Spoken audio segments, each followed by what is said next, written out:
I think we can consider Greyskull to be honored.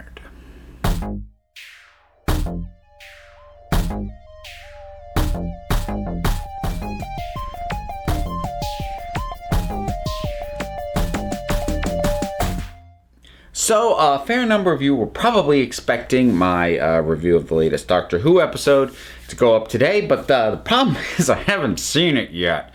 I'm having a few technical difficulties with some things at my house right now, and yeah, I haven't gotten to see it. So instead, I'm gonna bump up a review for something that I have finished. I was gonna put this out later this week, but I'll do it now instead, and I will get to Doctor Who as soon as I am able to. I can't promise when that is right now.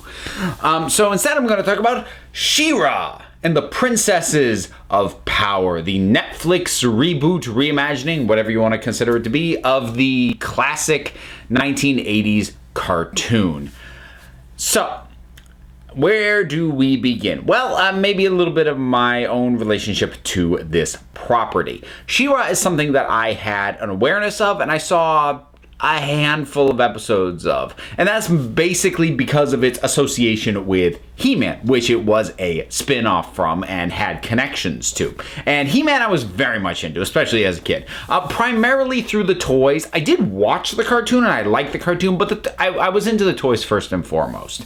And so that was also kind of like how I initially was aware of She-Ra, but I never really had much in the way of She-Ra toys because yes, they did actually brand them completely separately. But like I said, I did see a little bit of the show and I had a few memories of it. And I actually went back and found a few clips and a few things, you know, to sort of refresh my memory of what that old show was like. And I'll be bringing that up again in a little bit. But in any case, so let's talk about this new version. Now, I'm going to freely admit, I came into this with high expectations, not because of the original work, but because of the so much of the work on this being done by Noelle Stevenson, who I really, really, really like. She's mainly known for comics. She did Nimona. If you ever read that one, it was a webcomic. It's now compiled into a graphic novel. It's great. She is one of the co-creators of Lumberjanes. I like her work. I like her aesthetic. I like her approach. I like her ideas. I like her stuff a lot. So I've been waiting for this one to come. This wasn't, like every now and then something comes out on Netflix and I'm like, oh, yeah, that's right. That was coming out, wasn't it? This one I have been waiting for and I was not disappointed. I really did enjoy this. Favorite, I was going to say favorite season of animated stuff from Netflix this year, because I've actually seen a decent number of Netflix animated stuff this year, except I don't know if I like it more than Castlevania Season 2, but it is a completely different beast than that is. I do like it more than The Dragon Prince, which I think in terms of its target demographic and overall vibe, it probably bears the most relation to, or at least is most easily compared to that. But, so let's talk about this. On the off chance that you didn't watch the old cartoons or don't know much about it, what's your basic premise? Well, you start out with a very clear dividing line between the good guys and the bad guys. The bad guys are the Horde, led by Hordak, who are taking over the land of Etheria. And the good guys are the Rebellion, headed by some princesses. I mean, like literally, that's their title. They are in fact princesses. And the story centers around a Horde trooper working her way up the ranks named Adora, who gets a hold of a sword that enables her to have powers and transform into She-Ra, who is taller and more powerful, and the sword does awesome stuff. And she finds the sword and she encounters things that makes her realize that the Horde is not what she thought it was. Because she had been raised in the Horde. So it wasn't a case of her buying into their philosophy. Like that's just how she was raised. And then she sees that what the Horde is not what she thought it was, and she switches sides, and it goes from there. And now that's your basic setup, but there's a lot of characters and a lot of really interesting characters going on. The whole thing, I like this a lot, and more to the point, I like pretty much every change and update that has gone on here. So, like, I I don't want to offend anyone who still has nostalgic thoughts about the original version of She-Ra, but I'm sorry that those old cartoons, and I include He-Man when I say this, they don't hold up. I don't know when the last time it is that most people who grew up in this stuff actually went back and tried to watch any of those, but the animation, first of all, the animation quality is not nearly as good as you remember, because what's in your head is probably the stuff you saw the most, i.e. the transformation of Adora into She-Ra, or Adam into He-Man if that was your bag, and the opening credits, because that was what you saw the most often, and that was the highest quality animation. Actually, in the body of the show, not nearly that good. The voice work was passable. Some of it was okay. A lot of it was irritating and not great. The designs were okay, but honestly, that probably had more to do with the fact that the toys had pretty cool designs rather than anything else. That's not to say that either one is inherently bad. They were certainly decent for their time, but those things do not hold up worth a darn. And I appreciate so much of what's going on here, and yet at the same time, for as much as is changed and refined and tweaked, they bring in a lot of stuff from the original show. Like I was kind of astounded how many deep cuts from the original show up in this. It shows that, at least to me and to my satisfaction, that this wasn't a case of, oh, here's a property no one's doing anything with, let's do something with it, and we have the excuse to do whatever we want because no one's touched it in decades. No, there is an honoring of it. Some might even feel to the point of silliness, because they do keep a lot of the admittedly very silly names for a lot of these characters. So, I mean, Adora, that's fine, but you know, when she was in the Horde, she had a friend who is cat-like, named Katra, and there's a woman with scorpion claws and a scorpion tail named Scorpia.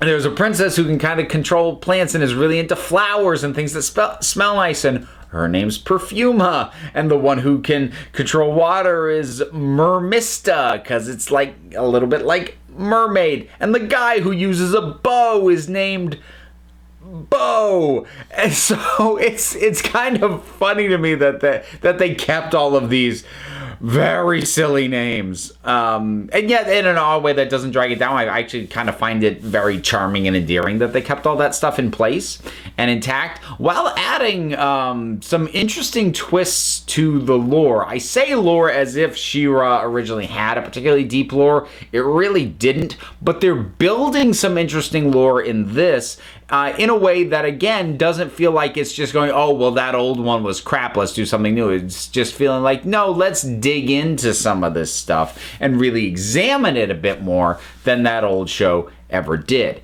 So there's also a really nice character focus on this. So you've got your sort of core group of friends for our heroes, which is primarily Adora, aka She-Ra. It's also Glimmer, who is a princess with teleportation powers, and the aforementioned Bo, who's a guy who uses a bow. And that's sort of your core group of three friends, and they're really great. Oh, and another thing that this ditches that the original show had, that honestly, that didn't need to be there, but it was there because it was in He-Man. I'm not entirely sure why it was He-Man either, which is the whole secret identity thing.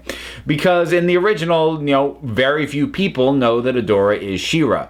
That actually has almost no impact on anything ever, yet they still make a thing out of it. Here it's like, no, like everybody knows. Well, not everybody, but like people who meet her know or find out fairly quickly. So it's not like a big weird secret. So again, the changes, there's a lot of good, smart calls. I really like the character redesigns.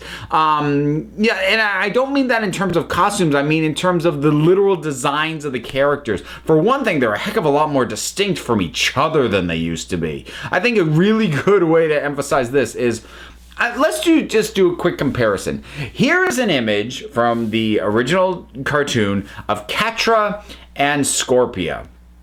You may notice that they have the exact same body type and facial structure, which is a results from the fact that when they were making the toy that these characters are based off of, because the toys were made first by and large, they basically only had one female body type. And the result is you have these two characters with the exact same physical dimensions, and in this case, even the same dang color scheme. Their voices and their personalities were distinct, but looking at them, it's like the same person in two different cosplays.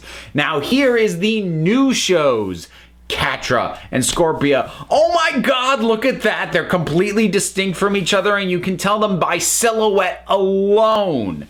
So yeah, that sort of stuff is a big improvement. So I'm down for all that. I love all that. And like I said, the hero characters are really endearing. You've got all the princesses, and the thing is, the story that it's telling is, it's not the most original in the world, but the nuts and bolts of how it goes about it are pretty clever, and including some of the circuitous routes that it goes along. So once you realize that sort of the setup here is that the rebellion is, I don't want to say on its last legs, but it's not in great shape because it's not unified. Because like a long time ago, there was a princess alliance where all the princesses teamed together to try and defeat the Horde. It didn't work, and now the alliance is broken. And so Glimmer makes the call that she thinks that their best shot to win is to rebuild the Princess Alliance. And so you go, oh, okay, so they're going to travel around to the different realms. We're going to meet all the different princesses. They'll join up. And you go, well, that's what's going to happen. And that is what happens, but it's also not quite that straightforward and quite that clean, because when things get rough, and they do at a few points, there are consequences, sometimes prolonged consequences across multiple episodes, where there is an impact on these characters and how they react and treat each other based off the events that happened in a previous episode. It's actually pretty well constructed, serialized storytelling, and there is a continuous story going on here, but there is also, for the most part, complete little things within each episode. So that all works really well. There's one, there's some other really cool characters. I like this version of Shadow Weaver quite a bit. One of a couple voices that I did recognize on ear, because I'm like, I know that voice. Oh! It's V, the villain from the only good season of Orange is the New Black. Oh, that's perfect. Or Mermista is Heather from Crazy Ex-Girlfriend, if you watch that. So it was fun to recognize those, but it's not stacked with recognizable celebrity voices or voice actors who are in everything that I can just tell. Because like at this point, I've seen enough animated stuff that I can pick out a Maurice LaMarche voice. I can pick out a John DiMaggio voice.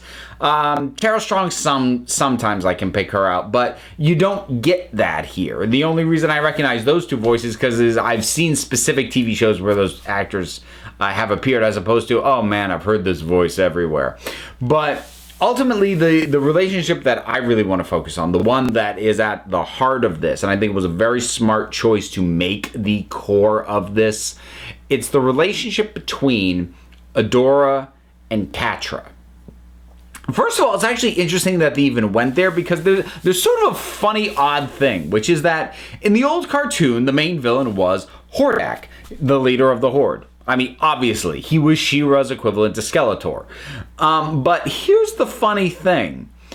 Most, I don't think all, but most definitely of the male villain characters from the She-Ra stories were actually released under the Masters of the Universe toy line, which means that, strictly speaking, Hordak was a He-Man toy, not a She-Ra toy. Now, the reason that's interesting is that in the show, in the cartoon, Katra was just a henchman, one of many. But in the toy line, because you need to remember these toys came with little mini comics, and they sort of actually had their own story that was not necessarily the same as the story of the cartoons. And in the toy line, Katra was positioned as the primary antagonist for She-Ra, because her real primary antagonist from the show was in another guy's toy line. So it's actually kind of really cool to me to think of the fact that they took who in the toy series was the main villain and elevated her to what, where that actually kind of makes sense. But even setting that little bit of just sort of trivia aside, I really, really like this relationship between these characters. And again, initial setup makes it seem like you know exactly how this is going to play out.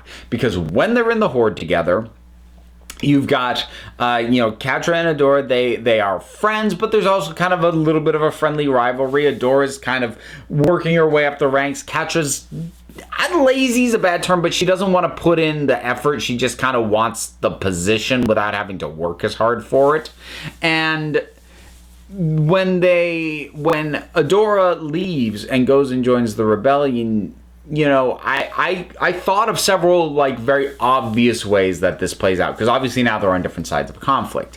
So it's gonna be a case of either Adora is gonna try and convince her that the Horde's been lying to them, and Katra's just gonna refuse to believe her and assume she's brainwashed or whatever else, or that it was gonna be a case of Katra was just going to turn on a dime, and the fact that they were friends was something that she would only ever use to try and hurt Adora, and it would be I was just jealous of you, and now I'm just going to be a completely evil, horrible person, and the same as any henchman who didn't have a history with you. And it doesn't do either of those things. It kind of splits the difference, and it is really fascinating watching this relationship, getting more background on it in the later episodes, but seeing why Katra is angry at Adora. And there's reasons why Katra would say she's angry. The read that I get off this is she's not mad at Adora for abandoning the Horde. She's mad at Adora for abandoning her. And the thing is, they both want to be at each other's side again, but they also want the other to be the one to go, I will leave this to be with you. But they won't. Katra probably because she's just too stubborn by nature, and Adora because she does fundamentally believe that the Horde is evil and she can't go back for that reason.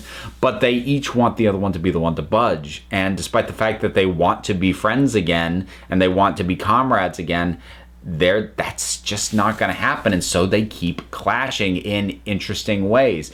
And I also love just Katra's attitude towards Adora. I feel like her always when she runs into her going, hey Adora, is this show's equivalent of hello sweetie from River Song on Doctor Who. So I think that relationship it's certainly the core of this first season, if nothing else, if potentially the show overall. And that's not to say the other characters get the short shrift. I think most of the other characters are, good and fun for what they are. I like Bo and Glimmer a lot. They've got great friendly chemistry. Seahawk is a lot of fun. He's just ridiculous. And the other princesses are cool characters. And the villains do get some decent characters as well. I did really like Scorpia. And Shadow Weaver is also very effective. But also, I feel like I gotta mention this. There's one episode where Katra's in a tux.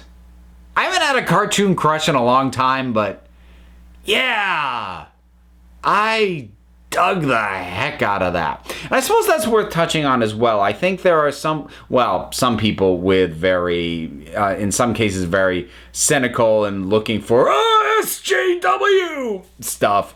Already, they had this in their targets basically as soon as Noelle Stevenson got on it, because Noelle Stevenson is known for bridging in some fashion LGBTQ plus topics and characters in one way or another. There is a very strongly implied homosexual relationship in Nimona. There is eventually revealed that one of the Lumberjanes characters, all of whom are girls, is revealed to be transgender. It's a trans girl. So those sorts of things have come up in our work before. And there is a little bit of that here. You could certainly interpret romantic leanings or intentions between Adora and Katra, possibly only from one of them towards the other, but that's all interpretable. It's not definitive. And actually, I mean, that's interpretable with some of the other characters as well.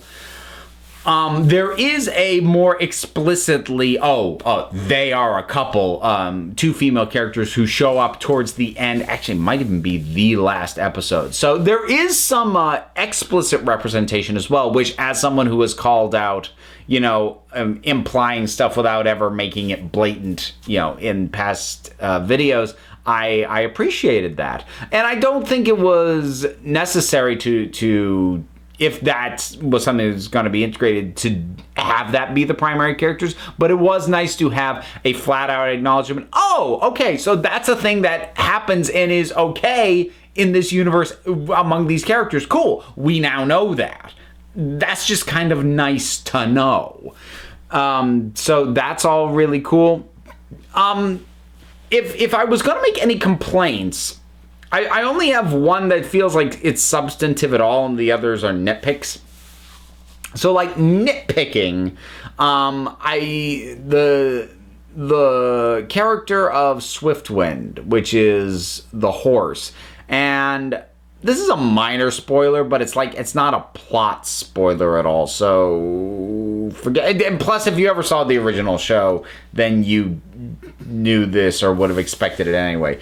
But the horse, Swiftwind, does talk eventually. He doesn't talk early on. And when he started talking, his personality, it's not bad. I think what bugged me is it's a little too similar to Bo. And they actually share a number of scenes together, so I was like, you feel redundant. I kind of liked it better when you didn't talk. And then there's the character of Entrapta, who I actually really like. There's a lot I like about her character and the way that things move forward with her storyline, how they get there, and how many heavy cliches I expected them to stumble into with her that they didn't, or at least they managed to do them in the least overdone way to sort of have those aspects of characters that I really appreciated. But on a more petty level, she's just got a really annoying voice. And there might be a story reason for that call, because like I could get where somewhere along the line they would be like, oh, the other characters act a little coldly towards her. Can we have part of that be that like she's annoying? Except that there's enough about her personality that would grate on other people. You didn't need to give her an annoying voice as well. Those are petty though. The only substantive thing that I might complain about, but I'm not even sure that I would consider a major fault, is with Hordak. Now, Hordak does appear, but he is not in this much. Our primary villains this season are Katra and Shadow Weaver. And the thing is, Hordak does very little. He basically just kind of sits on a big chair and threatens his own people. His own subordinates. Occasionally. That's kind of it. It's like to the point where I wonder if it would have been a better idea to drop his name and whatnot, but not show him at all until like maybe the last one or two episodes. So it's like a reveal of, oh, there he is. Now we're in trouble. But they start showing him, not like right off the bat, but I don't know, maybe third, fourth episode. It's not that far in. And when he gets visually introduced early enough in the first half of the show and then basically does next to nothing, that's a little bit glaring. Now, the reason I don't want to harp on that too much, though, is because, as I did say, the emphasis on Katra, I think, was a very smart one, and it paid great dividends. And also, Shadow Weaver, for how she is used, is a fantastic villain this season as well. So I get why Hordak wouldn't be front and center, but as I said, if that was the way that they were always going to go, I kind of wish they'd have held off the reveal of him for a while, because once he got revealed, I kind of expected him to, do something. He doesn't really. But, I would expect that's probably set up for him to start doing more in the next season. But overall, I really did enjoy this. I enjoyed this a lot, and it's not... When you get right down to it, it's not the most original thing in the world. It is, the core lesson is in many ways, oh, hey, you know, we're stronger as friends. We're going to win with the power of friendship. And it is that, but it's just a very polished, well-done version of that. And I really enjoyed it. I like the aesthetic. I like the colors. I like the look. I like the music. The opening theme took a couple of goes to grow on me, but it has now, and I do quite enjoy it at this point. I really, really enjoyed this show. So, the new She-Ra. Have you seen it? What do you think about it? Whatever your thoughts are, drop something down in the comments. Let's talk about it. A whole bunch of stuff you can do because there's buttons and there's links, including one to my Patreon if you're feeling generous. If not, other links to check out. Don't want to look at those? Don't worry about it, because at the end of the day, you're the council and I just run the meetings. So until next time, this council is adjourned.